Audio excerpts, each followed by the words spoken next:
his sample. Uh, but to be honest, since the beginning of the course, we've been only focusing on developing his listening and his speaking. Mm-hmm. So the whole IELTS course that I gave him since January, with 3 months disconnection because of COVID and because some work duties that I had to do. So we only focused on speaking and listening. We didn't focus on reading and writing. He got 7.5 in listening and 6 in speaking. He should have gone more. But what's interesting is that one of the workers in the IELTS agency in Dubai told him that sometimes we have people take the test twice because it's more profitable and because, it's good to make more money. And that's what he said, literally. So there are many reasons why people get low score. Now, does that mean that... I thought that one time. I thought they try to mark down. I had this situation in the US. For many students to collect money. We are human beings. And no matter how much transparent the test can be, we're still human. And there's margin of error. There is margin of bias. There is margin of financial interest. Because these kind of big companies like ETS, English Testing Services in USA, and British Council in UK, these bring millions of dollars to UK and to USA. And once you understand that London and UK government is undergoing some crisis because of their exit from European Union, they need money from all walks of life. So maybe there's probably 1% chance that they mark people down to have them take the test again. Think about it. If I give a test that costs 1 million of profit to me, to people, and I get a chance to mark those people a little bit down, so probably 50% of them retake the test, yes. And out of the 50% of them, only 10 complain, and we give them the score, and we make 500,000 profit again. Better, or we just be very strict and tell them, well, we are not going to allow you to take the test again, and we are only satisfied with $1 million. No, it's better for them. So I really don't know, but just to answer your questions, how many people got course with me and got better score? The only one was Mustafa, and that was the first time he took the test. But he had some issues with writing and speaking. Did I answer your question? Yes. Okay. Okay. So for today, you didn't bring a laptop, right? No. Okay. We will still meeting here, or we'll start online lessons. I prefer to develop some sort of basic face-to-face communication, and then we can build online based on that. Because why I'm asking, because if you need me to bring my laptop in the next time, I don't mind. Well, tentatively, every time we come here and we're doing writing, I need to see sample either written or typed. Okay. But since we go with the classic version right now because of IELTS demands, we go for the writing section. Now, what I need to talk about today is what we've talked about yesterday, which is your essay and the kind of feedback that I've given to you. I just want you to bring back the memory and tell me what we talked about yesterday and where you see your weaknesses usually. We talked about the art and arts. We talked about do not use there with the known names. Just use the there with the specification of the name, even it was a known name. Even if it is. Yes. We talked about the conclusion. Don't use moreover with the conclusion, because moreover lead you or guide you to another speech. It paves the way to a new...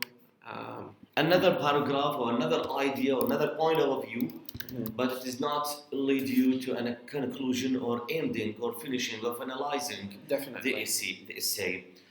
We talked also about don't make your sentence more than 15 words because it will be very boring and lead you to mistakes in the grammar or something like that. Yes. We talked also about the continuous of thoughts. Continuity In thoughts in essay, and there should be a connection between the thoughts. What kind of connection? Well, the type of connection depends on what I want to say and the examples that I'm using to express the big word or the title that I'm talking about. For example, when I use the sentence talking about the Iraqi National Museum or the National Iraqi Museum, it was just like a connection between the paragraphs to express the title that I'm talking about. We talked also about using the good words or the keywords that make attention of the examiner. Grab attention. Let me grab a piece of paper. Yes.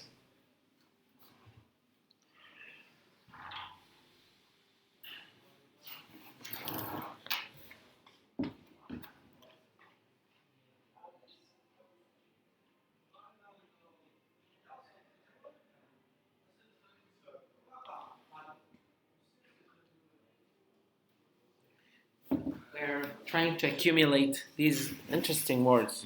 I want to write them down here. Yes, I'm talking about the putting ourselves in the shoes of the artist to know what they felt.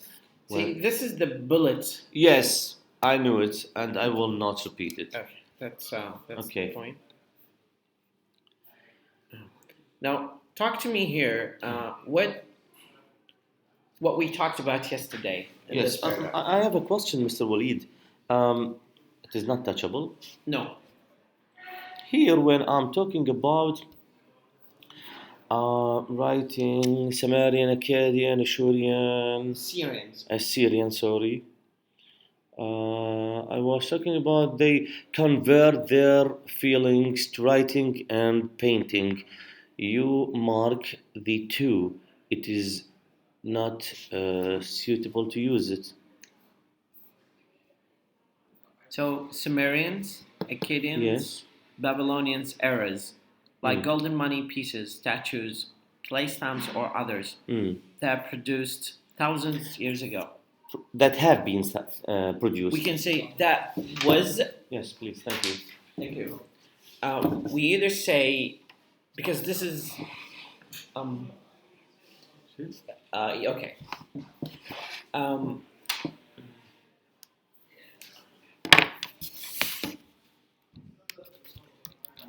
It's all linked.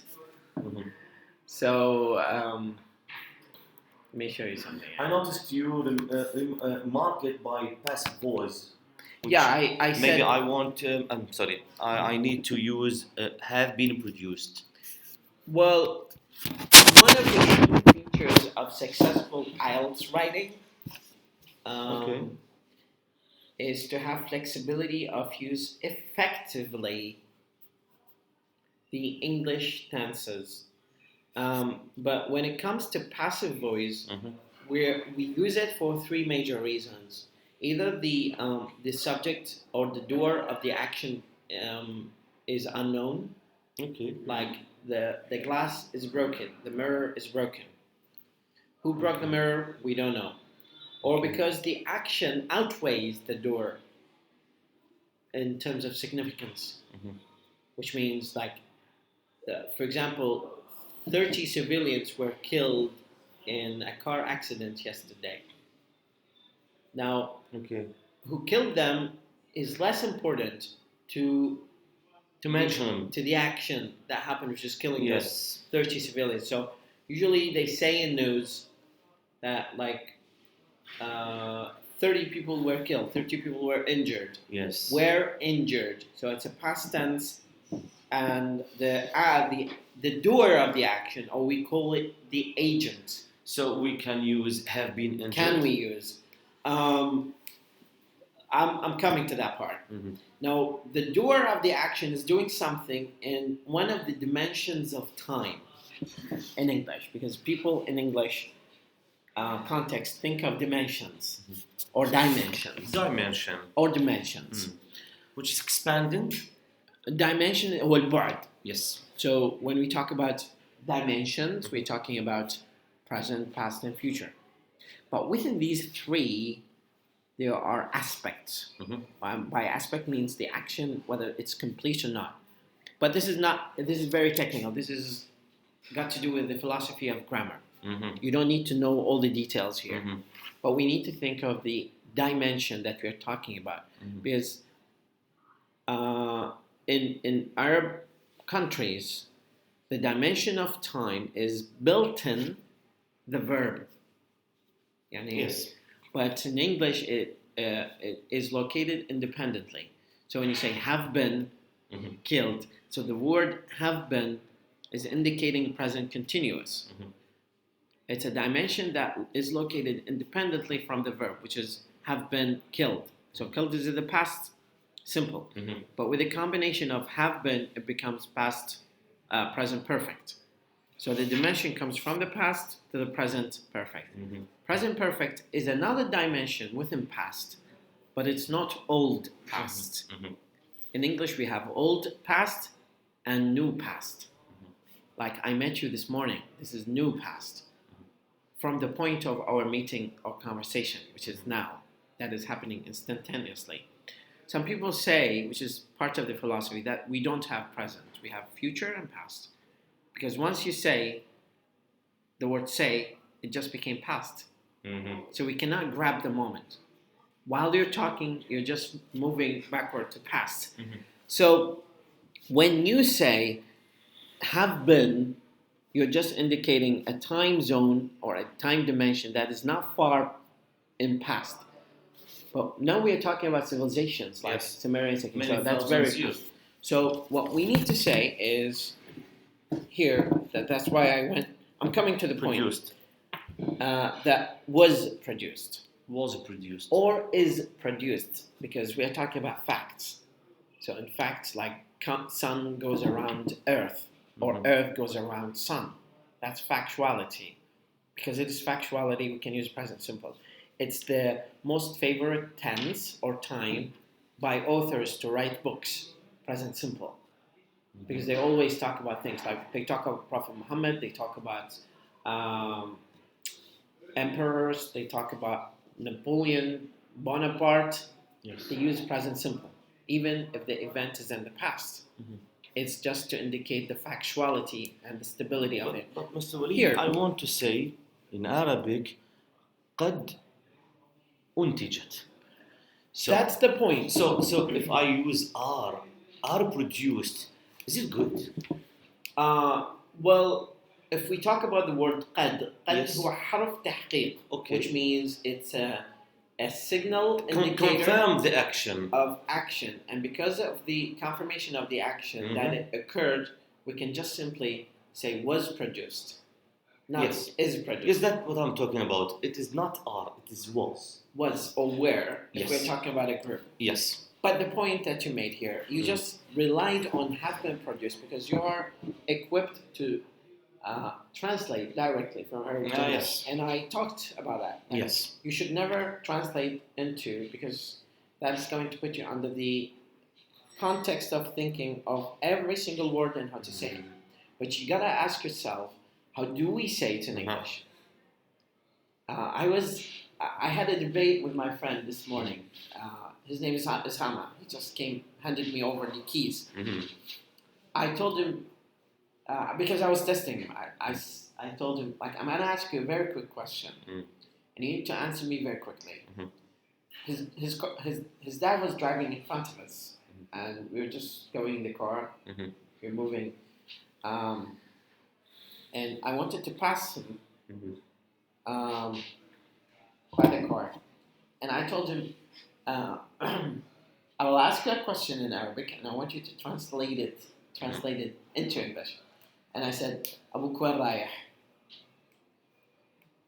And he failed to say what that sentence is in English, because he stuck his mind in the point of translating, and he was thinking of the word Rayah, which was really hard to him or for him to translate. But you gotta ask yourself, how do they say that in English? How do they say that in English? Where does your father go? Or where is your father going? Because we are talking about a moment of time that is action that is just happening at the moment of speaking. So the point to be made here, don't get stuck in translating qad. You gotta think of the way people structure sentences in English using English grammar. Not thinking of how to translate that, because you're not a translator. I'm not a translator. We're just English speakers, and because we're English speakers, this should be the major principle on which we rely, the foundation. Why I asked about that, because I used to use it in my emails with the agents to confirm 100% that I did the action needed from me. For example, did you receive my email? I said, yes, I have received it. Well, if you say, you can say I have received it, or you say I received it, but these two, from the point of meaning, they're from a meaning point of view, they're similar, but from a grammar point of view, they're completely different. If you say, I received your email, that just indicates that the reception of their email to you happened some time ago. Okay. And you didn't do any kind of action.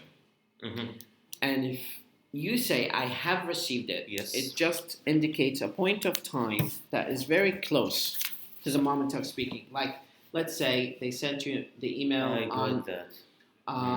today on November 1st. Okay, let's say November 1st was the point where they dispatched. They sent where the they email. Dispatched. Yes.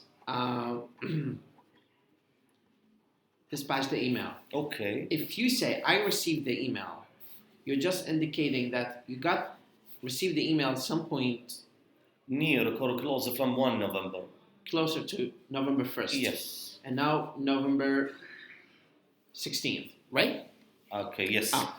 If you say, I have received it, if you say, I have received it, you're just indicating that you just opened your email recently, because you don't check your emails. You're a slacker. You're lazy. You don't open your emails. You just do it here. But then, you think about it, they are both similar, but they think about it differently. So sometimes have received, have told, have confirmed. Proximity. Yes. You know the word proximity? Yes, of course. تقريبا. Proximity, قرب. قرب. Yeah. So have been indicates the proximity of the event. It's in the past, but it's the close past to present. I'm saying that it sometimes give a wrong message or wrong signal to the native speakers. Then I'm wasting time. Well, not every native speaker thinks of that way, but it's just an indicative. It's an indicative. Like, I've talked with you a lot about it, or I talked with you about it. If I say I have talked with you about it, it means that the action of conversation happened not long time ago. But if I say I talked about it with you, maybe I talked about it with you last year, or 10 years ago, or 1 century ago. I have no specific timeline. So have been or has been is used for the proximity of action to the point of speaking, but it's still in past. Why is it confusing? Because people call it in grammar present perfect, and it's not present. It's not present. It's past. It's past. It's past. But the nomenclature nomenclature يعني التسمية Yes. of this and from grammar point of view is tricky. That's why people get confused that present perfect is present. Present perfect is past. It's not present. And this is something that has to do with grammar and understanding the point of grammar. What about sometimes I received the email, I hear them or so I'll see them write it, I did receive. It's a confirmation. Email. Yes, it's just a confirmation. So did plays the role of emphasis. So this serves the purpose of repetition. Like if I tell you, did you come today? And you say, I did come today. You're just confirming the action of coming, because some people started to question whether you came or not. So you just need to confirm, swearing. So if I did say that. Yes. If you say, I said that, because it's about the dosage of emphasis here. So let the verb in present time and put the did before but it's rare cases. It's an extra dosage of emphasis. When we say that, it serves the purpose of questioning by the speaker that we are talking to that whether we did that action or not. So if I ask you like, did you come to the station? And you say, I came to the station. Yes. That's not confirmatory kind of statement. It's just a regular, usual type of, statement sentence. But if you say, I did come to the station, or I did. By the way, I did is a shortened, truncated version of I did come. So did you speak to Ahmed? Yes, I did. I did means, yes, I did speak with Ahmed. Are you good? I am. Yes, I am. Yeah, but this is a different case scenario. That's هذه يسموها جملة اسمية مو جملة فعلية. Now احنا اكو فرق بين تأكيد الجملة الاسمية وتأكيد الجملة الفعلية. تأكيد الجملة الفعلية مثلا do.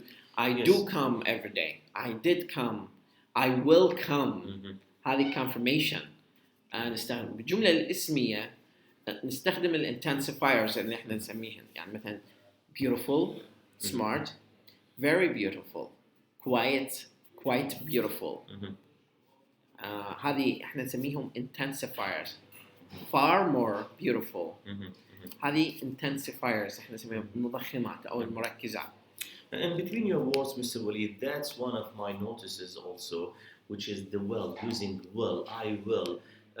Many times I'm noticing you and also the movies or my foreign friends using I'm going to, more than I will. Well, in English tradition and norms of conversation, there are certain things that are stated verbally, but they are not written. The statement of these abbreviations or shortened versions of a whole sentence is just for sake of economy. Speaking tends to be economy. People tend to say less to mean more, especially if the person we are talking to has full awareness of,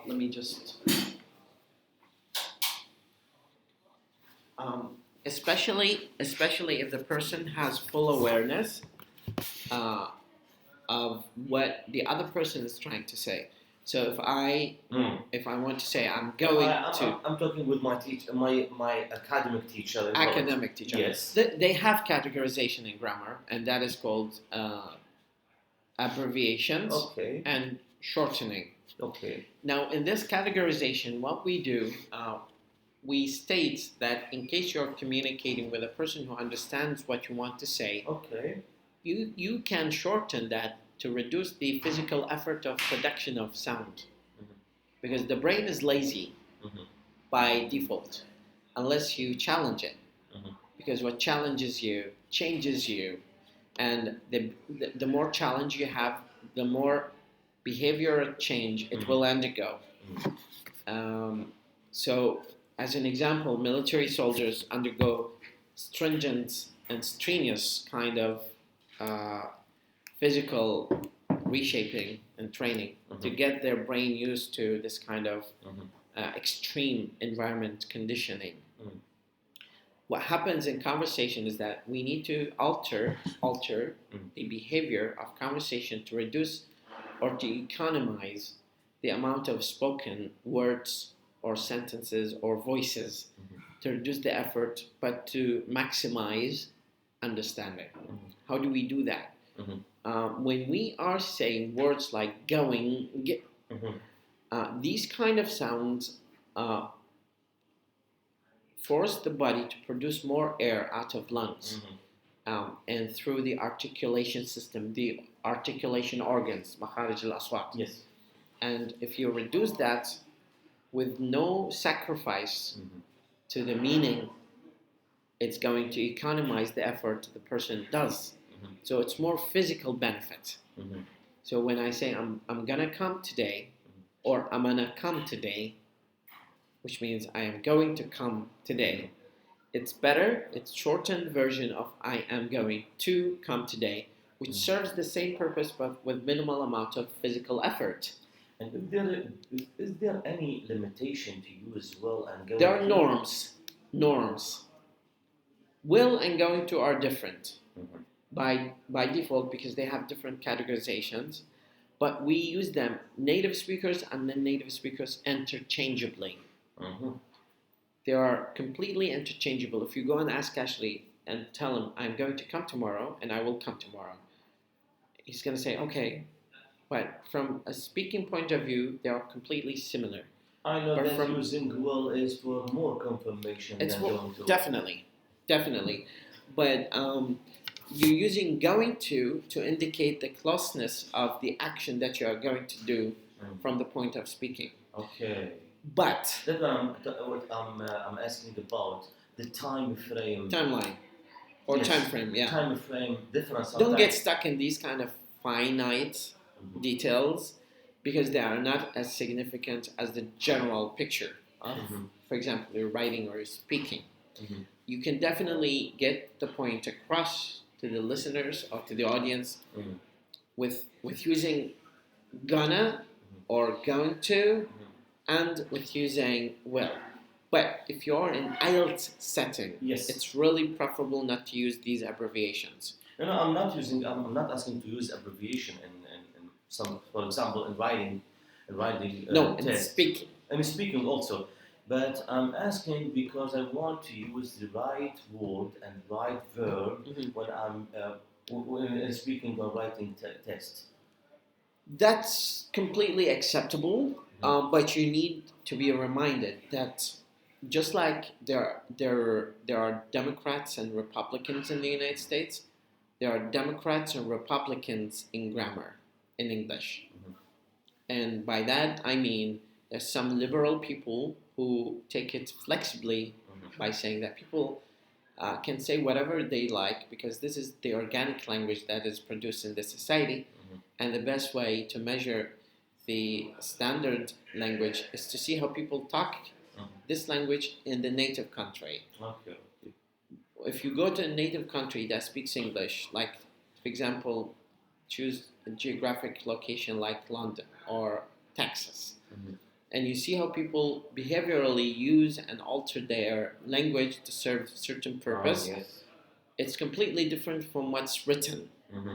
And then there's going to be a conflict. Like, should we transfer what they're saying into written? And if we do, we'll just breach all the grammar rules that we learn.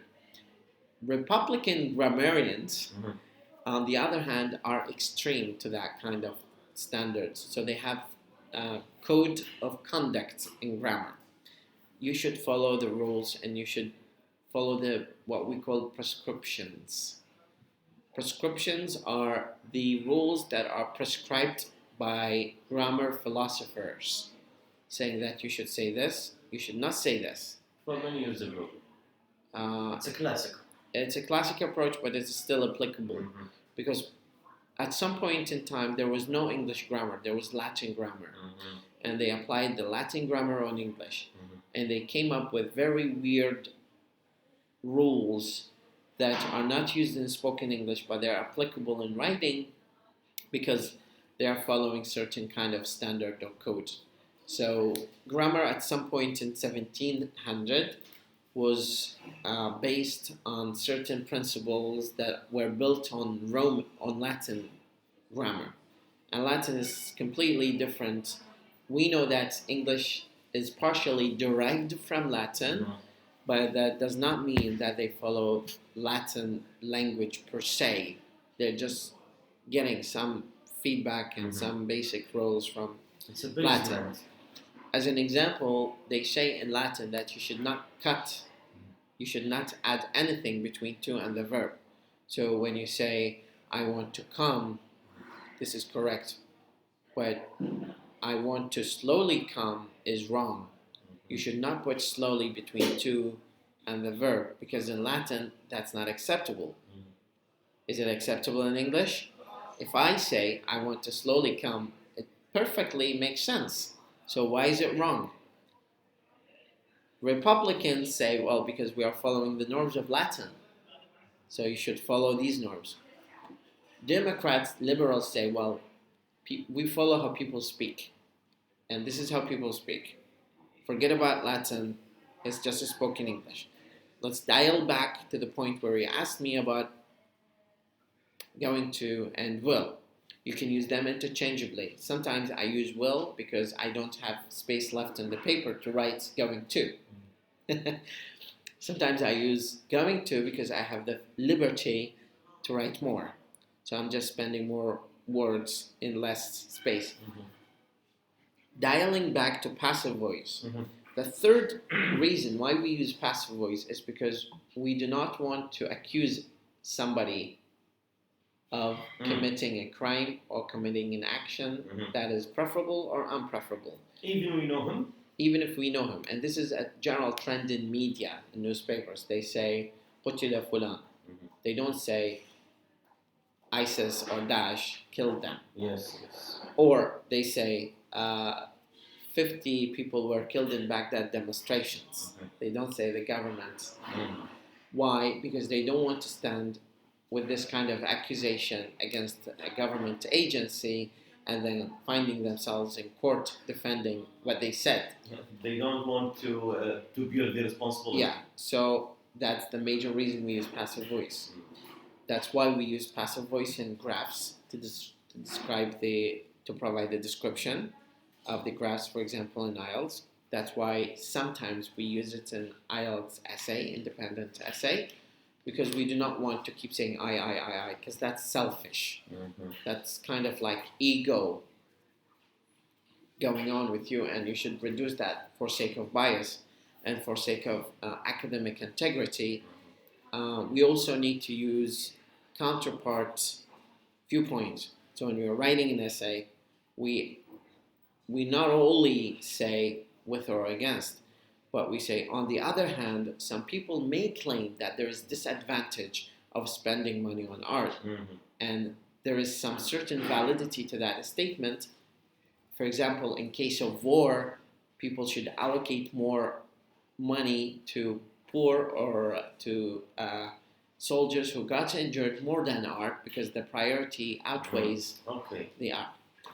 Why do we say that? We say that for sake of academic non-bias. Because you, as an academic person, you need to be biased, objective completely by bringing so many viewpoints, even if they disagree with your statements.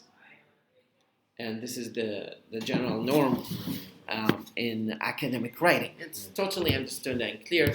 I think this is just by principle what people follow in academic research papers. Any questions popping up? No. Okay. Now, tell me here. Let's get back here to this part. Do you have any comments or things that are not clear to you? Because everything. We're building another draft on this, and I need to see a better, cleaner, highly sophisticated writing. What I see here is that you know lots of words, but they are not cohesively put together. What I want you to do is just simply... how much score you give me? On this one? Yes. 5.5. With all the mistakes? Well, considering these Before are... correction. Oh, on the second draft. The blank one The that first I one? shared with you. The first one, yes, the first one. The first one is, well, can't say if I can give it 4 or 4.5 because that was just the raw first attempt. And I truly believe that everybody can be a great writer if they understand the philosophy of writing and how we should incorporate as much as possible in writing. I'll show you an example here. Since we're talking about art, I sent you the sample. Do you remember the sample that I sent you? Yes. By the way, I wrote my essay before reading your sample to testing myself. And I don't want to repeat the words that you used in your essay. It's highly preferable not to use them. Now, so here, for example, this is your essay. This is my essay. This is the one that I sent you. And I was talking with Mustafa, the dentist, and I said, we only had 20 minutes left, not 40.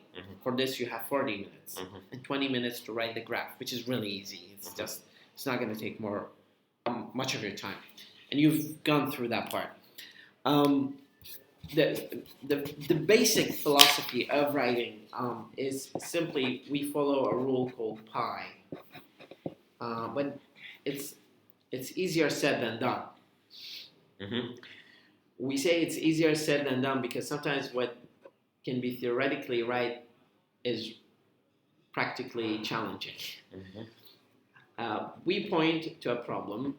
We illustrate it. And we give examples, lots of examples, just to solidify that. Because if we don't provide these, we're just going to present only sheer opinion, يعني مجرد رأي. So in this, this is why it's the guideline for usually it's the guideline of a good essay. Not a good essay, but a good paragraph. Okay. And that leads us to a good essay. And the word good, I recommend you should not use it. Use it acceptable, satisfactory, professional, academic. These are kind of words that we use when it comes to quantifying and qualifying essays, academic essays. So I want you to understand that these kind of words like very, quite, or quiet, good, cannot be scaled. They are not scalable because when you say I feel good, I cannot measure that. In writing, there's quantification. Quantification is to quantify, to say like I'm thinking of you, like what kind of thinking? This is 1 kilogram. Okay, I'm quantifying that size to 1 kilogram. So I have a visual image of how much that is. In writing, in the same manner, I don't... Manner. Is that me or you? Sorry? No, it's me. In the same manner, I'm not allowed to use like, but instead I was to use such as. Such as. Yes. Okay, or identical or similarly speaking. Similarly speaking. These are very good indicative tools and acceptable tools to use to indicate. Imagine you're going to an aristocratic party and you want to show your language skills and you're showing off your big hoopla words out there. If you start using the lay people العوام يعني الناس العامة اللي بالشارع regular people, we call them lay people. That's not going to leave good impression in the mind of the assessors or evaluators. Yes. So we did this competition for 20 minutes. And I'm not saying that this is perfect, and this is not getting 8.5 or 9, because there are so much better versions of answer to that. But we had 2 laptops, we sat together, and we started typing. So we typed 1 paragraph, and I finished that, and I reached 300 words. here. So if you, that's the extra. Mhm. But here I got, like if I add all of that, that's going to be 300, perfect 300 words. I can't measure that in writing because you need to count the number of words in writing. It's a little bit challenging.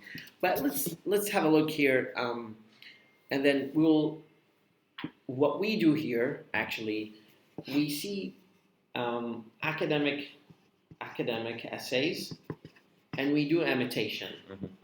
And based on the imitation game that we do, we develop an independent model of writing, because we're just shortening the period of time per year. Otherwise, you have to go through lots of readings. أسامة مهندس زراعي، مدير مبيعات المبيدات الزراعية بالوسط والجنوب. اهلا وسهلا. مشاركتي يعني موفق ان شاء الله. He's my high school friend. الشرف يكسر. الله يحفظك ويخليك. شكرا. شكرا. Nice to meet you. Enjoy. Thank you. So what we do here, we're just taking a simulation, and we build independent model for our mind. So we build a tool like a knife, a weapon that we can use in the battlefield. We're not like, I am not going to teach you what to use which word on what occasion, but we're building a framework, and the framework is very simplistic. But being simple does not mean it's not sophisticated, because in our academic field we say simplicity is the ultimate sophistication. البساطة هي غاية التعقيد. Now when you see something simple, okay, it is simple, but it took ages to make it look simple.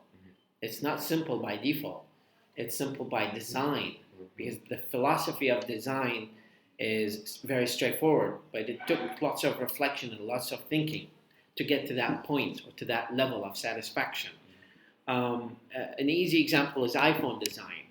It's simple, straightforward, clean, sleek by design, but it took philosophers and architects years to come up with this design to reach this level of satisfaction to it. So successful writers on all ages have succeeded, and I'll send you an example to read. You'll really enjoy it. You see very clear and simple and straightforward essay, but nobody can replicate it. It's really difficult. And the imagination who brought that to reality is out of this universe. Like, to put these kind of words in this magic style, it took ages. Let's have a look here. Yes. The statement of the essay states that the government must not allocate money for art, and this allocation can be adopted for other far more significant purposes, is counterintuitive and groundless. Okay. What I'm doing here, I'm rephrasing the statement that the government is spending money and people think it's a waste of money. What I did, I put the introduction saying the statement of the essay states that the government must not allocate. So I'm using the word allocate instead of spend, because I don't want to feel like I'm stealing from the essay. If they see that you're just copying, that's a trick. Or repeating like a parrot. Replicating. Money for arts, and this allocation can be adopted instead of used or spent. I'm using the word adopted for far more significant purposes, and is counterintuitive and groundless. I have to use far more significant or significant directly. This is Or just it's an more exaggeration. Yes. It's an exaggeration, but we always say like using these words of exaggeration is like using salt on food. There should be always acceptable formula, but if you go beyond that, it becomes very salty or I see that. bland. That's the word, bland. Masa. Okay. Bland. It is B-L-A-N-D. Yeah. Okay. So I'm setting the mood because the reader is blind. When we are writing, the reader is blind and he's deaf. or they are deaf. They are deaf and blind. What we do, we just started with a white sheet of paper, white scratch of paper, and we have no idea what's in their mind. So we need to draw, just like painters, exactly the image that I want you to think. So I'm transferring my image to your mind. And you're blind, you're deaf, you need to visualize it. How do we do that? We do incorporate 4 major elements: adjectives, nouns, adverbs, and verbs. We use these 4 in very artistic way. For every verb, I use an adverb. So the adverb describes the verb. This is probably new to you. If I'm saying I drive, the verb drive is an action verb. If I want to describe the verb drive, I would say fast or slowly. Slowly is an adjective, by default describes verbs. Nouns are described by adjectives. She's a girl. She's a beautiful girl. So I'm using beautiful to describe girl. The girl. Beautiful is a description tool for nouns. So adjectives describe nouns. Adverbs describe verbs. How do we come up with a formula that is successful and considered successful in writing? We just add at least 85% adverbs to all the verbs that we say in the essay. We add at least 85 adjectives to the nouns we say in the adjectives to the nouns we say in the essay. Look here.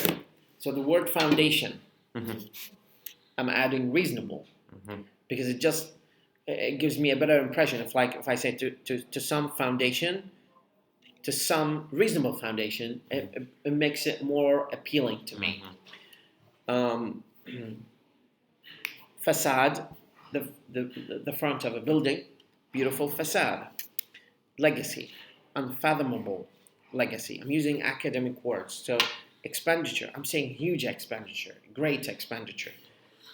Detrimental element, I'm using 2 words: suitable, detrimental elements. Double compound adjectives. Role, I'm using vital role. Vital هذا عندكم. لا, I'm not said vial vital. Oh, you said vital. Okay. Now I'm building this combination very simple. For every noun, add an adjective to 85%. Let's go to the second part, which is illustration and give examples. I'm saying, Italy, for example, has evolved over the past. So I'm saying, first of all, Italy, furthermore, or moreover, and then the conclusion. Conclusion, thus. Art is the backbone of a country. It carries the heritage, showcases the trace of civilization, and fathom deep the horizons of progression to a country and its citizens. 3 lines conclusion. Don't go beyond that. 3 lines. Not 82 words. Going back. My 82 words. Drink it because Thank you. Okay. So far, let's do a bit of reflection. I'm giving you 5 minutes to drink the coffee and tell me what you think of your writing so far and how you can make a better building of this imitation and model. I have to try. You have 5 minutes, so... No? Yeah, just talk to me. Uh-huh. I need to shut up and give you some chance to talk. Mm-hmm. So 5 minutes, give me a reflection about what's going on in your mind regarding writing.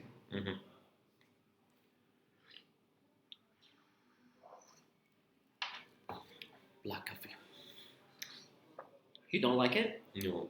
I like it with sugar. Oh, okay. Do you want to go grab No. It's okay now.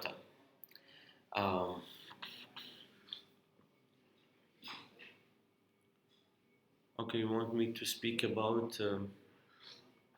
Tell me about writing in general. Your struggles with it so far. Pre and post our meetings. Because this is our third Well, 2.5 meetings. Yes. We talked online a couple of times, and we talked face to face here. But has there anything changed Yes. in your mind in terms of writing Yes. and understanding this, the matrix of writing? I Matrix. I think Of there's. But you told me that I'm not allowed to use think. Not.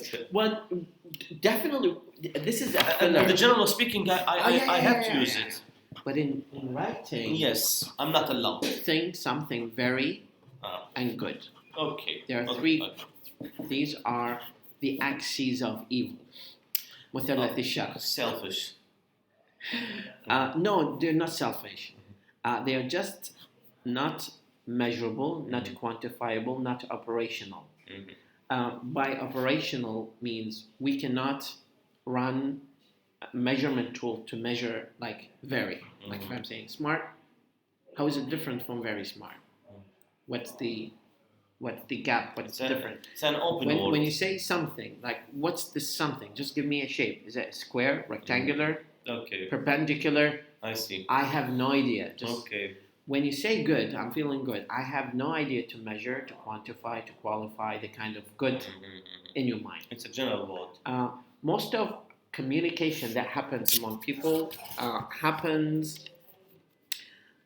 because of a code and interpretation of a code. So if I'm saying I'm feeling great, this is a code I'm sending you. What happens in your mind, you're going to decode the code that I'm sending you. Language is a set of communication codes.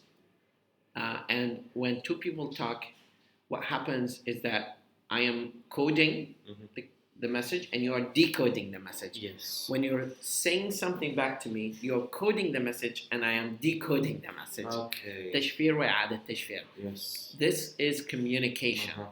So when we communicate collaboratively with each other, we're agreeing on certain norms and conditions and context on which coding and decoding happens naturally and organically between me and you, because we have like-minded, we think alike, we have some sort of mutual experiences. So when I say I'm gonna come, the kind of decoding that you will not have any trouble understanding that gonna means going to when you decode that. Yes. When you were talking with Ash, you had a problem with decoding the word call, because in Irish English they don't tend to say R. So there was decoding miscommunication happening, and he needed to reiterate the word to make it more straightforward and clear to you so you can decode it clearly. Yes. That's the point. Yes. So I'll turn back to your question. it's whatever I'm saying right now has nothing to do with IELTS. It's just the philosophy of language itself. And it has nothing to do, and I'm just probably taking it a bit far because of my specialty, but I'm just trying to give you a sense that language is a set of codes and decodes out there. Okay.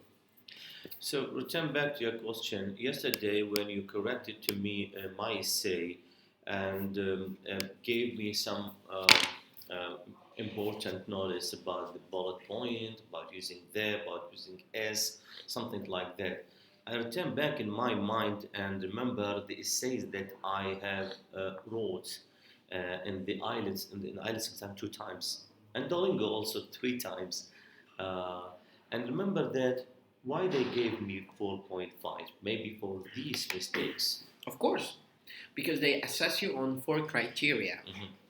Task completion, and task completion is when I tell you go to Jadria, and I follow you when you call me and you said I got to Jadria, and I go there and I find you in Karada. Did you accomplish the task of going to Jadria and reaching your destination or not? No. You did, but the proximity of your arrival at destination point is not 100%. It's 85%, because Karada is adjacent to Jadria. Yes, but it is not the same. It's not the same, but I'm not going to fail you. You just went there and you missed the bullet point. you got closer to the circumference. اللي هو المحيط. Yes, no. Perfect. So they assess you on the cohesion and coherence of your narrative said, whether each sentence is connected to the sentence after or not, and what kind of linkage. Because readers need to be logically sequenced in the path of their reading. So they always zone out, and they just lose the track of their thoughts when they're reading. So you need to always grab their attention, like a gravity. So they assess that. And the coherence is whether the first paragraph is linked directly to the last paragraph. It grabs the attention. Grab. Grab. Yes. Grab. Grab as in boy. Okay. Grab. Grape. عنب. Gravity هو جاذبية. I know. But grab the attention, just يعني. like the pay the attention. Grab the attention يجلب الانتباه. لما grab a pen هذا تجيب قلم تجيب الانتباه. تترجم دقيقة تجيب انتباه. أجذب الانتباه. إيه. Or attract attention. Yes. بس attract attention مو مثل grab attention. I always hear them, for example, in a party, someone grab a wine. Give me attention. Ladies and gentlemen, give me attention. We use these words but carefully. Like, give me attention is different from grab attention, from attract attention. Yes. Usually with permissible requests, like, please allow me to ask you to give me your attention. So there's introduction there. Just for sake of breaking the role of dictatorship here, because I'm not dictating people to do things. The word dictator, I'm not dictating you to do something particularly unless you're giving that with your will. So I can't say. Can I say? No, I can say. I can say for some people, grab me your attention. No, that's going to be very rote. Yeah, like it's not grab, it's grab. Grab attention. So I have to say, grab attention. Give me attention. Yeah, but add a word to nicely request that. Okay. Because it's part of diplomatic public speaking style. And I can say I grabbed their attention, or I attracted their attention. Would you please give me your attention? Or no, if I'm asking them, but if I'm talking about the action in past, I grabbed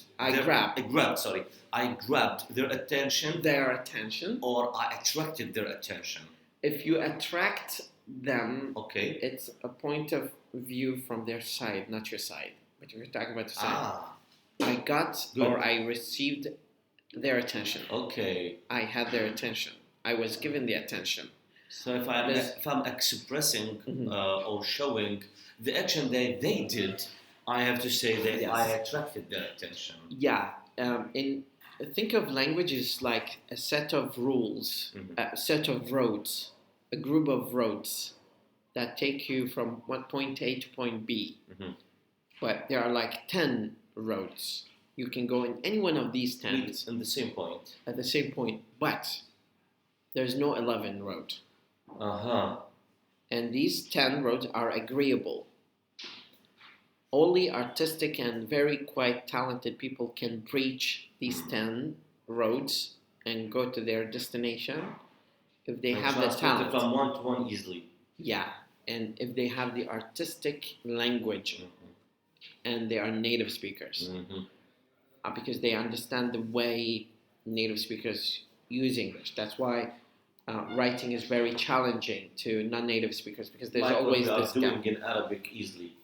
Yeah, that's exactly what it is. Like, no matter how professional native speakers are, non-native speakers are with language when it comes to writing, there's always like slips here and there. You can say, well, he's not a native speaker. But it depends. Like, you get to a point of proficiency with people.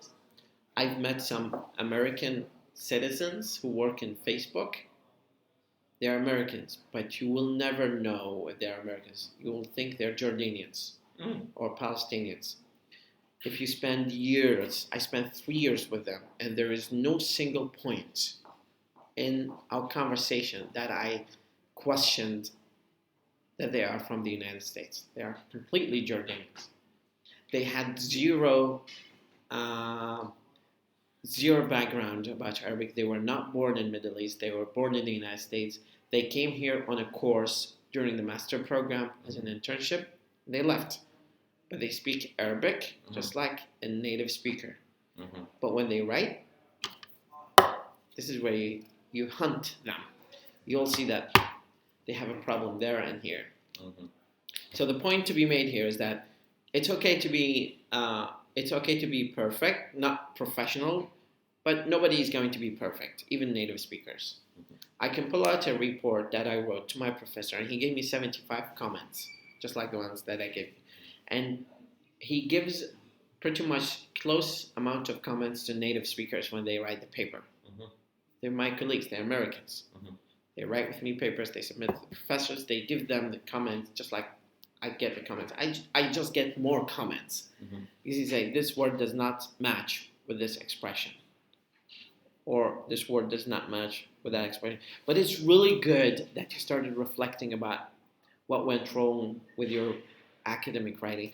And if you pull out a sample that you wrote at that time and you look at the sample that you wrote to me here, there's a huge difference, honestly. Because you started to synthesize writing. Synthesize is to process mentally the art of writing and how you write it better.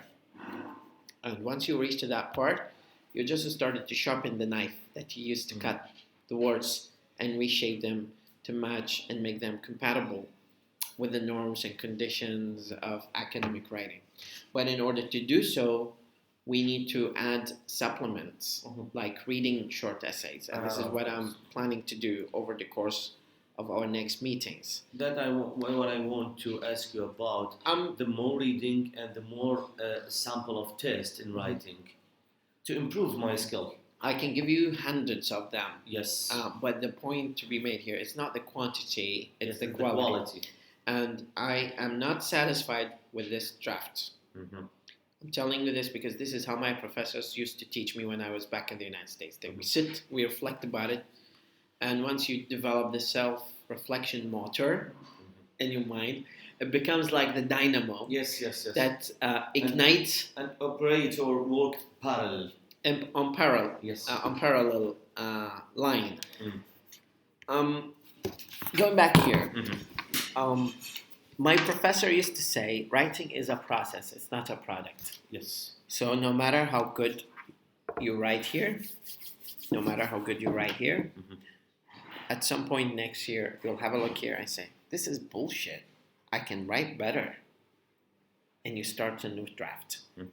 And this is what authors do with their books. They read them, 2 years come, they accumulate more experience and everything. What I said here was bullshit. I need to change. And this is what I did when I did my master degree. Now I look at my master thesis and I laugh. For example, what is your specialty? Teaching English. Teaching English, pretty good. Yeah. So now I'm doing philosophy of language. So you have a work or a job in a college? No, I'm doing my PhD now. I'm a researcher. Okay, and then? This is my 3rd year in PhD. Okay, and then? And then what? Where you will use it? Oh, you mean where should I work? Yes. Well, I haven't determined that. I have some 2 to 3 locations where I like to go and work.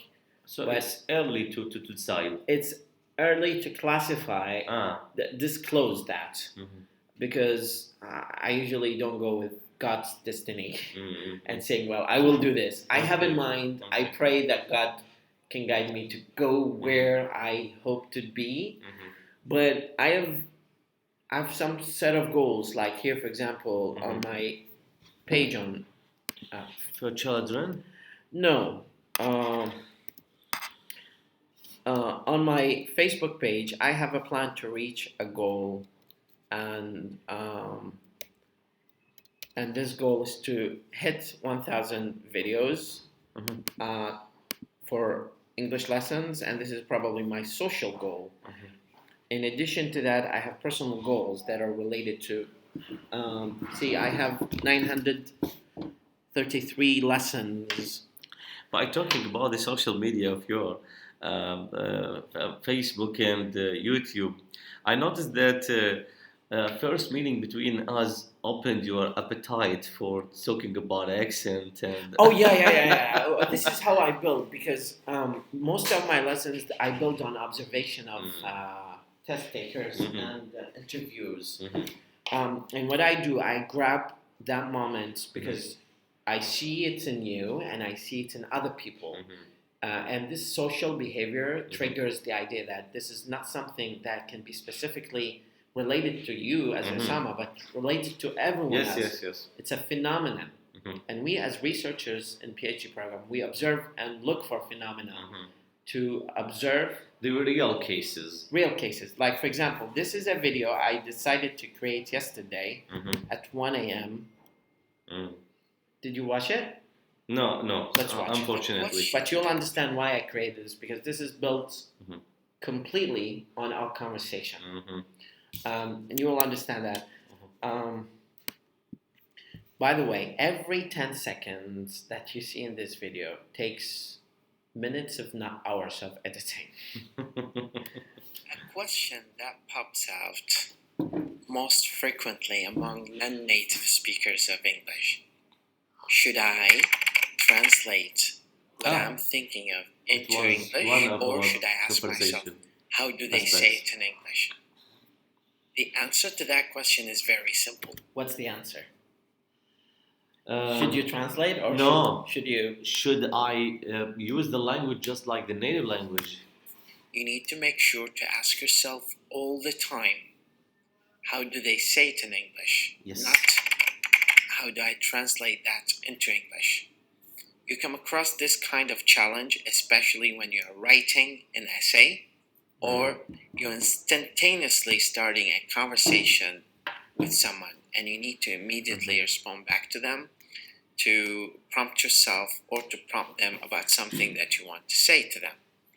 But you come across this kind of problematic issue of challenge of whether you want to say something such as an idiomatic expression to them, and you come across this kind of hurdle of trying to describe it to them, but you slow down, you hesitate, and all of that is going to impede you from delivering effectively the message. And that is because you're translating into English. You do not need to filter whatever you're thinking of in Arabic into English, because you are using different sets of codes and different sets of communication messages in English. You need to always think about how they say it in English, not how should I translate that into English, unless you're a professional translator and you need to carefully deliver the exact translation of the context from Arabic to English. There is no absolute necessity to translate word by word or sentence by sentence into English. That's not necessary. Okay, that's the point. Now, what we do here is something quite interesting, because what we are building, we used to hear from theory to practice. So we think of a theory, and then we do we go to reality to practice it. Nowadays, it's completely the opposite. We do practice, and we build a pattern theory about it, because we observe that the phenomena takes more than one person. More than one person is taking the advantage of that or learning through that way. So we build a model based on our observation. Okay. So my observation with you just gave birth to this video. And not only me, but this is the modern theory. We're building on practice to theory. So we theorize based on phenomena, on observations, and classroom applications. And this is what I'm trying to do. And I'm building not only on you, I'm documenting the conversation, the interaction. And there are some people, like one of the students wrote an MA degree thesis building on my interaction with my students on my page on Facebook and YouTube. Because we see organically how people behave. Mhm. We are not just bringing things out of nowhere and say, well, this is how language works. No, I observe your behavior, I observe your body gesture, I observe your voice, intonation, stress, under whether you are under pressure or not, the psychological assessment of the person, their social status, where they work. All of that is going to be complementary to our assessment, and that will lead us to accomplish successful results in the training. So training is just built on certain criteria that solely relate to observation. And this is how we do things. Like, it is not just sitting and talking, but there is some philosophy behind it. So what you notice here that I'm injecting certain words, common words like hesitate, instantaneously, necessity, on the side. So people can have a gradual observation, not only focused on what I'm saying, but when I'm saying. And then trying to write these down, learn them, because that is going to cumulatively boost their level up. If you just Use learn them in the future in the right way, right Perfect. sentence. Perfect. That's the point. So there's always backstage work and effort for that, but it's very smart observation that you did. Thank you. Anyways, going back to our topic here. Okay. For conclusion, we got to a point. We talked about examples, so pointing, illustrating, and Give examples. give examples. One of the key features of successful writing is that if you are writing for evidence or for satisfaction or for arguments, and you need to be convincing to your counterparts, اللي هم الأندات, الند. Yes. You need to use certain facts that logically go hand in hand with your evidence of the statement. If you just say, I think, I believe, I consider, these are opinionated statements, so to speak. And by opinionated statements, they are groundless, baseless, defenseless kind of statements. That's why in the field of logic we say every opinion can be rejected by opinion. Yes. But facts cannot be rejected by facts.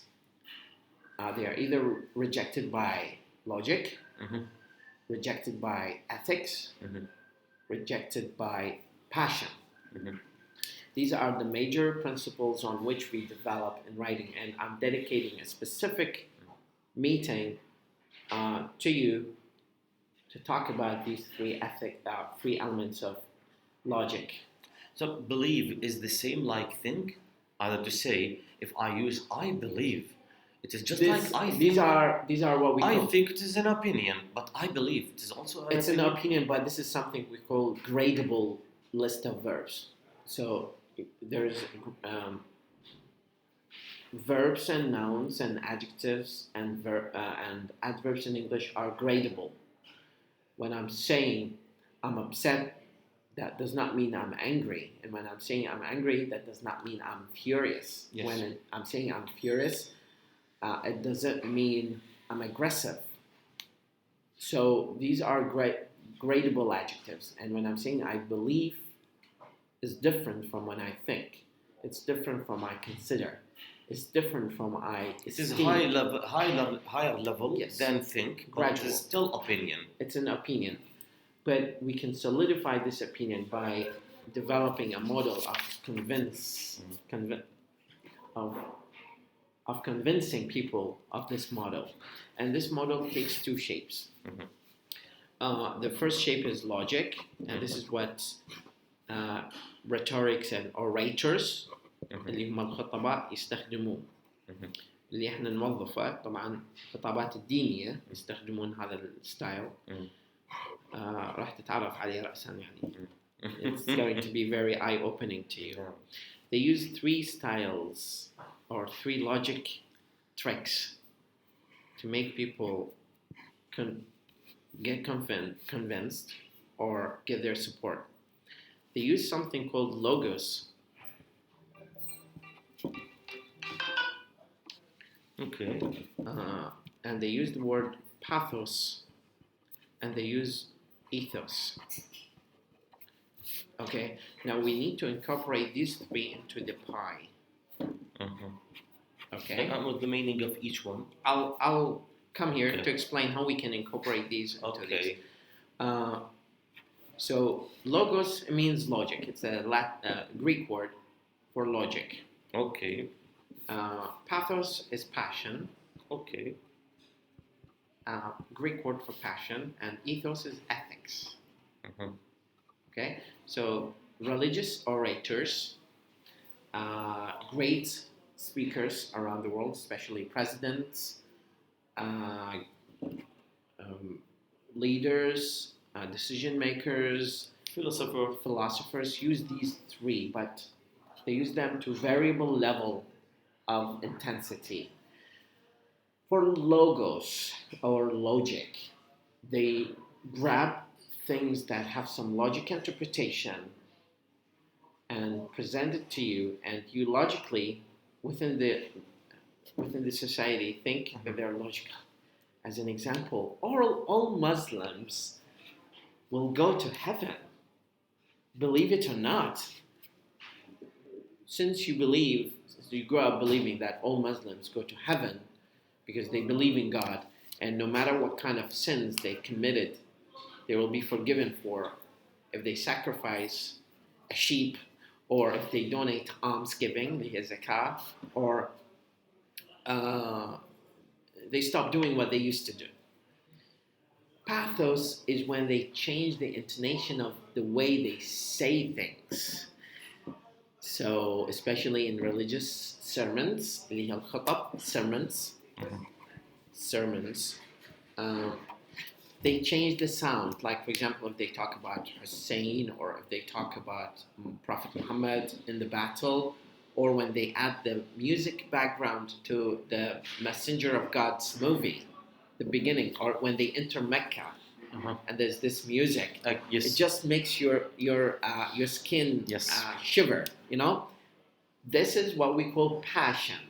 So they incorporate passion. They don't incorporate logic. Yes. And they talk about ethics when they present a moral lesson to people.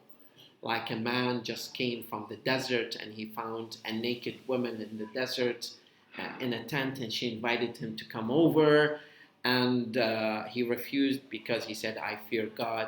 Or when Prophet Joseph was invited to the wife To make of the illegal relationship with the yeah, stepmother.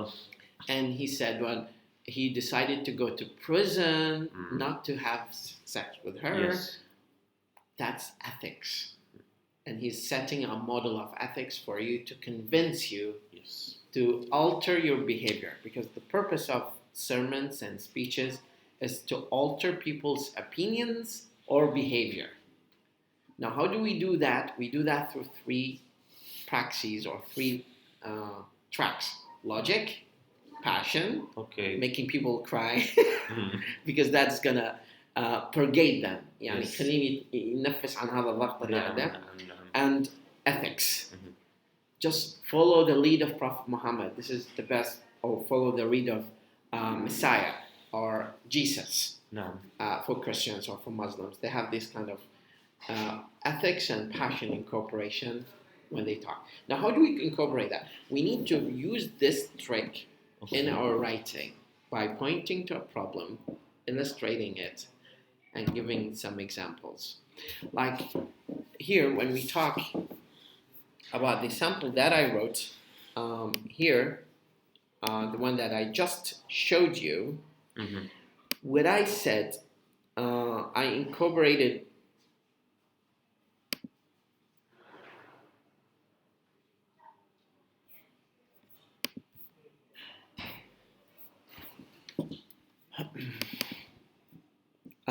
here I incorporated this part. Furthermore,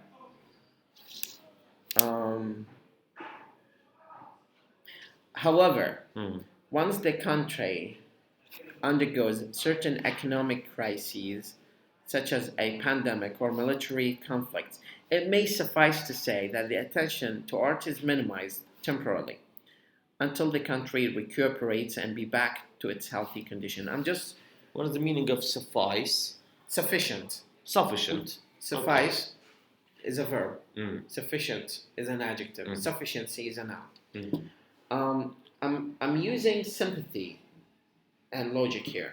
I'm just saying that, logically speaking, once the country undergoes conflict, well, the money is sympathetically go to, The most important aspects. yeah, and then once that kind of thing is subsided, Mhm. we go back to paying more attention to that. Mhm. So I'm incorporating that here in the list of example and illustration here. So I'm giving the example, I'm giving the illustration. But this is very simple model. Like how many paragraphs do we have here? 2, 4, 5. We go with 5. Mhm. 5 paragraphs. First one is introduction. Second, third, and fourth, examples and illustration. And last is conclusion. Conclusion is very simple. 3 lines, you summarize but rephrase the introduction. Mhm. Summarize, But Rephrase rephrase the introduction. Now what I'm saying here, the art is the backbone of the country, okay? Mhm. It carries the heritage, showcases the trace of civilization, and fathom deep the horizons. What I'm saying here, government must allocate money to art, as this can be adopted for far more significant purposes, is counterintuitive and groundless. Mhm. I'm rephrasing that, is a backbone of the country. But you can rephrase it in any way you want. Mhm.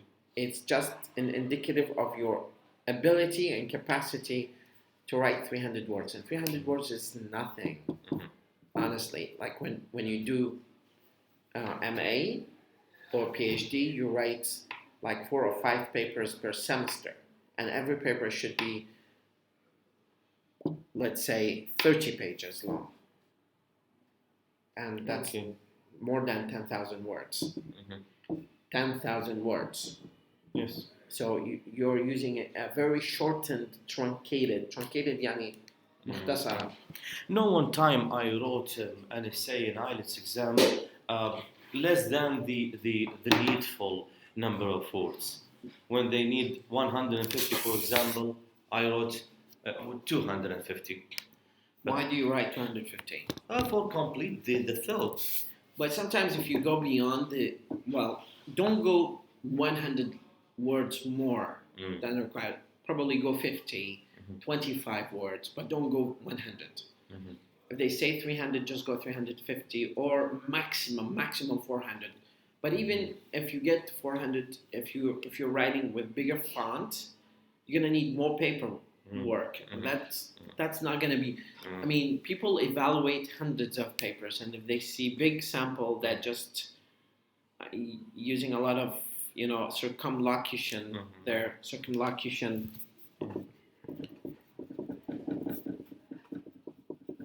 This is a word you should know. Circumlocution. Circumlocution. It's not gonna add to the validity of your writing, and that is just going. They come to and by as a word. They count words. I really don't know Uh-huh. how they. Well, I'm not sure if they count the words. To, by, and they are counted as words from the 300 word. words or not. Circumlocution. Okay. Ishab أو إطناب. Yes. Yes. So don't go with circumlocution Yes. ideas, and that's not gonna add any kind of value to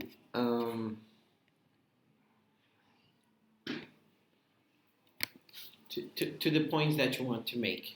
Because you can, if you can say what you want in 10 words, just say it in 10 words. Why do you go with 20? Just to impress people that you know how to write, or to parade?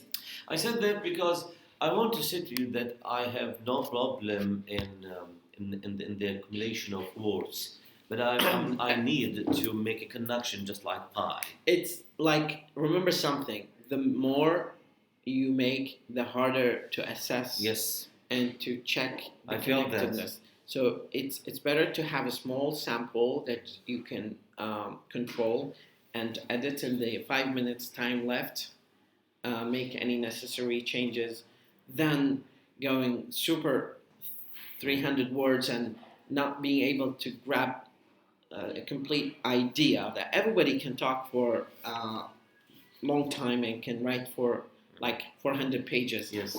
But the idea is to to give a qualitative kind of essay, not More than quantitative. quantitative, yes.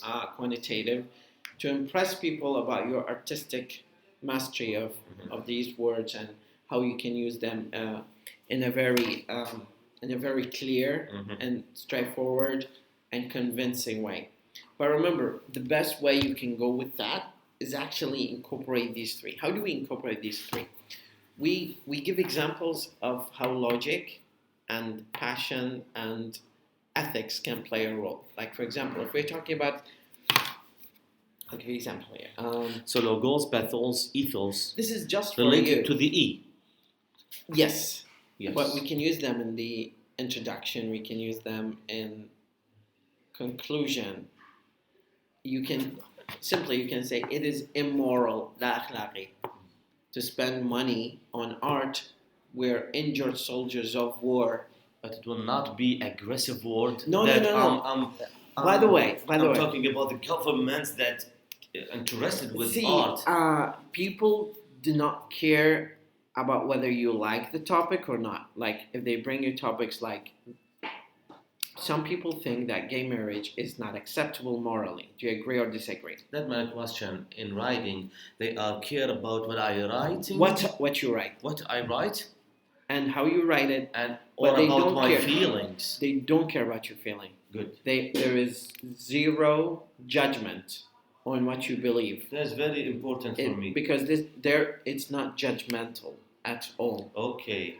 So when they ask you a question like, for example, do you agree or disagree with the statement that parents are the best teachers? If yes or no, use reasons and examples to support your statement. And if you say parents are the worst teachers in the world, and you give good convincing evidence that incorporates passion and, say, like, how do you feel about people who are both doctors and they leave their sons or daughters or children at home with zero education and lack of parental interaction Control. and sympathy? How do they evolve as successful people in society if Yes. they do not have the care and sympathy? And you develop a very passionate Yes. statement there, and you build on that. Let's take an example of who hypothetical. يعني طبعا, let's take an example of people in UK who have 85% of their parents leave to work and leave them to daycare services, and the daycare services they might undergo some mistreatment or injury or lack of good contact of the parental. See, Always I thought they care about my no. feelings. It has nothing to do with judging what you believe in. They are non-biased to So it that. depends about the examples that I have Yeah. to use to convince them. Yeah, it's more of a debate. Like, you are in a debate, and like presidential debates. So it is something ratio. Biden and Donald Trump. Yes.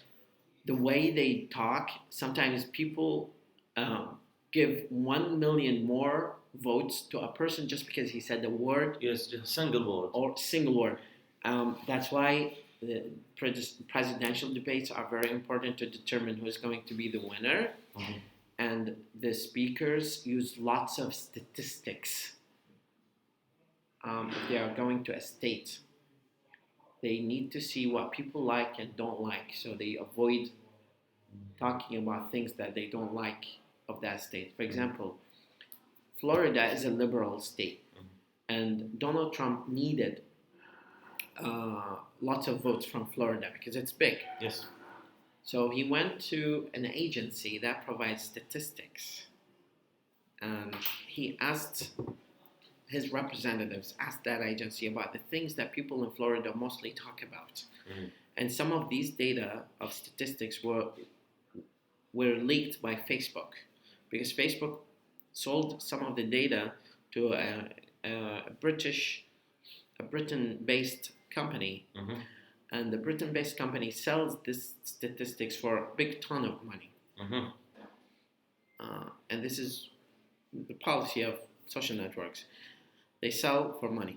So they told him that the most thing that people in Florida talk about is alligators, crocodiles, because crocodiles attack people during the seasons. Mhm.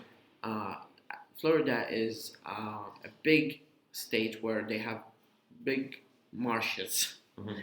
not the real marshes, but big big lakes. And Lakes. these lakes have lots of Full alligators. of alligators. Alligators are the American version of crocodiles, and they attack people. So they told him, if you talk about draining these lakes and killing alligators, you will win more votes. Mhm. He went to the state and he talked about alligators and how he's planning to drain lakes, and he won some big number of votes. So they depend on the statistics. So what I want to say is that if you develop a narrative where there's good incorporation of statistics, of passion, you show that you're passionate about something, and you're using these words, it's immoral, it's not acceptable. You're just, even one word can suffice for each one of the three categories. Or when you say it is not logical to state that, the word logical is Yes. just referring to logic. Or not acceptable. Are we clear? Yes.